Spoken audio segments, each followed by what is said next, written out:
दूध मांसाहार में आता है कि वेजिटेरियन में आता है? क्योंकि वो भी मतलब गाय या भैंस के पेट से ही आता है, तो वो भी पेड़ पौधे होते हैं उनको तोड़ो ना, डाल तो दूध निकलता है। गाय का दूध जो पीते हैं वो वेज है कि नॉन वेज है साइंटिफिकली? मांसाहार में दोस्तों इस वीडियो में हम जानेंगे जो गाय का जो दूध निकलता है वो वेज है या नॉन वेज। जी हाँ दोस्तों, ये पंडित जी क्या कुछ बताते हैं इस वीडियो में, और ये भी हम उनके जवाब में देखेंगे।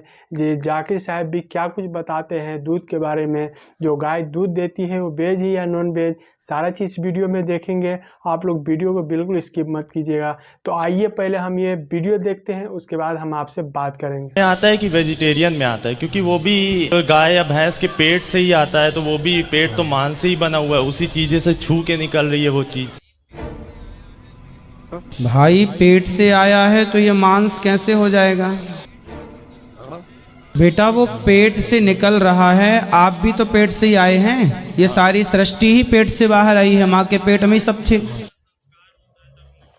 फिर हम लोग का संस्कार होता है तब हम लोग शुद्ध होते हैं। हाँ तो दूध भी तो पकाया जाता है, उसका भी तो संस्कार होगा, शुद्ध हो गया। तो मतलब जब तक पका नहीं तो वो नॉन वेज है? ना ना ना, उसको नॉन वेज नहीं। दूध को अमृत की उपमा दी गई है। मांस से दूध की तुलना करना ये अपने आप में एक बहुत बड़ी मूर्खता है। ठीक है। गाय का जो दूध है वो पीने के लिए ही ईश्वर ने बनाया है। भगवान कृष्ण ने भी गाय का दूध पिया, दही खाया। यही नहीं, अभी और सुनिए। भगवान को दही चढ़ता है, भगवान ने मक्खन खाया। तो जो भगवान ग्रहण करते हैं वो हम ग्रहण कर सकते हैं, वो मांस नहीं है। आप कहाँ थे ज्ञानी बाबा? गाय को तो जैसे माता मानते हैं तो वो तो समझ में आता है कि उस रूप में वो स्वच्छ हो गया। हाँ। लेकिन कोई अगर बकरे का पीता है या किसी बकरे कहाँ दूध देते हैं? बकरी का आर यू कॉमेडी मी?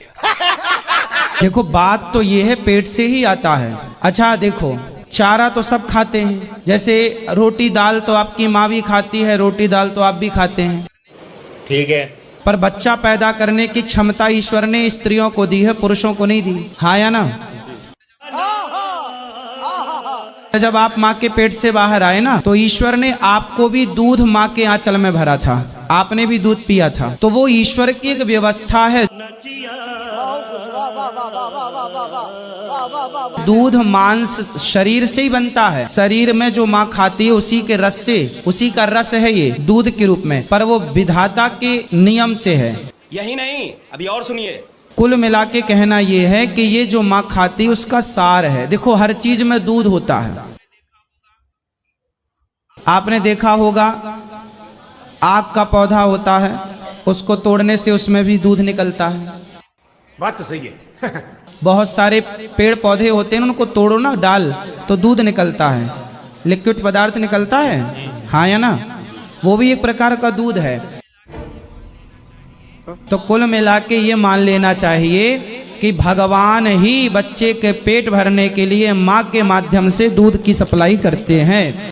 शाबाश बेटा, बहुत बढ़िया मुन्ना। ये ईश्वर का भेजा हुआ अमृत है। डॉक्टर भी बोलते हैं कि बच्चे के लिए माँ का दूध संपूर्ण आहार है, 6 महीने तक दूध पिलाएं। ठीक है। आज पैदा हुआ बच्चा क्या अन्न पचा सकता है? जोर से। नहीं। अन्न नहीं पचा सकता तो क्या मांस पचा सकता था? नहीं। Very dangerous. तो जब वो मांस नहीं पचा सकता था, इसलिए तो भगवान ने अन्न और मांस के बीच के दूध अमृत के रूप में प्रकट किया कि भाई ना तुम मांस ना तुम। मैं नहीं मानता। इसलिए अमृत कहा गया है दूध को। मांस से तुलना करना ये भी अपने आप में मूर्खता है। कौन है ये लोग? कहाँ से आते हैं? ठीक है भाई, ये देखो जरूरी नहीं है कि हमारे मांस से टच होके आ रहा, शरीर के भीतर से टच होके आ रहा तो वो मांस है। नहीं नहीं। अब जैसे जब स्त्री गर्भवती होती है तो पुरुष का तेज ही तो स्त्री के गर्भ में स्थापित होता है, तो वह भी तो शरीर से निकला पदार्थ है। ठीक है। लेकिन वह एक बच्चे का निर्माण करता है। उसी बच्चे को पैदा होने के बाद माँ का दूध उस बच्चे का पोषण करता है। ये ईश्वर की एक व्यवस्था है। इसलिए मांसाहार, आप मांस खाते हो? नहीं। मांस नहीं खाना चाहिए और दूध खूब पीना चाहिए। पीते हैं। गाय का दूध जो पीते हैं वो वेज है कि नॉन वेज है? साइंटिफिकली गाय वेज है कि नॉन वेज है भाई साहब? हम लोग जानते हैं नॉन वेज है। गाय नॉन वेज है ना? हाँ। तो उसका दूध वेज होगा या नॉन वेज होगा? नॉन वेज, लेकिन हम लोग का धर्म में वो देवी है। हाँ, अभी उसके ऊपर बाकी सवाल आ गया ना। आपका पहला सवाल था कि दूध नॉन वेज है क्या वेज है, तो मैंने पूछा गाय नॉन वेज है क्या वेज है, आपने कहा नॉन वेज, तो दूध भी नॉन वेज होगा। तो साइंटिफिकली दूध नॉन वेज है, लेकिन क्योंकि दूध के बिना आपकी जिंदगी नहीं गुजर सकती है तो दूध को लोग ने वेज कर दिया। आप समझे ना? दूध के बिना जिंदगी गुजरना मुश्किल है तो दूध को वेजिटेरियन कह दिया। तो मेरे तकरीर में जो मुनाजरा हुआ था मेरा एक जैन के साथ कि गोश्त खाना इंसान के लिए हराम है क्या हलाल है? हम भी जैन है। मालूम है आपका नाम जैन है?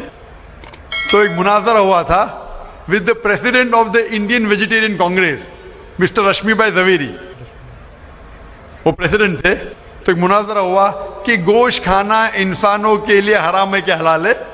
वो मुनाजरे में मैंने साबित किया कि गोश्त खाना इंसान के लिए हराम नहीं, अच्छा है, साबित किया। और उसमें यह भी कहा कि दूध नॉनवेज है, लेकिन सारे वेजिटेरियन दूध पीते, क्यों? आप समझ रहे ना? तो दूध साइंटिफिकली इज नॉन वेजिटेरियन। आपने कहा क्या है, हमारी देवी है। आप अगर पढ़ेंगे, जैसा मैंने कहा कि न तस्य प्रतिमास्ति, उस ईश्वर की कोई प्रतिमा नहीं, कोई अक्स नहीं। आप समझे ना? कोई अक्स नहीं, कोई पिक्चर नहीं, कोई पेंटिंग नहीं, कोई फोटोग्राफ नहीं। तो ये वेद के मुताबिक ये गलत हो जाता है। आप समझे ना? लेकिन फिर भी मैं जानता हूं कि कई किताबों में, क्योंकि हिंदू किताबें दो किस्म की है, श्रुति और स्मृति। श्रुति वो किताब जो भगवान की तरफ से आए, वेद और उपनिषद। स्मृति वो किताब जो इंसानों ने लिखी है। तो श्रुति होती जो ईश्वर की तरफ से है, और एक होती है स्मृति जो इंसानों ने लिखी है। तो मैं जानता हूं कि कई हिंदू मजहबी किताबों में, खुसूसन स्मृति में, ऐसी चीजें लिखी है जो श्रुति के खिलाफ है। ये आप देखेंगे, गाय आपकी देवी है, वो आप वेद में नहीं पाएंगे, आप नीचे वाली किताब में पाएंगे। तो जब भी कोई ऊंची या नीचे किताब में टकराव हो तो मैं मानना। जी हाँ दोस्तों, उम्मीद है जो आपने पूरी वीडियो देखे होंगे और काफ़ी कुछ आपको समझ में आ ही गया होगा। जो आपको जाकिर नायक ने जो कुछ भी बताया, सारा चीज़ आपको समझ में आ ही गया होगा। जो गाय के अंदर से दूध निकलने वाला वो वेज है या नॉन वेज है। जी हाँ दोस्तों, तो फिर मिलेंगे एक नेक्स्ट वीडियो के साथ। जब तक के लिए जय।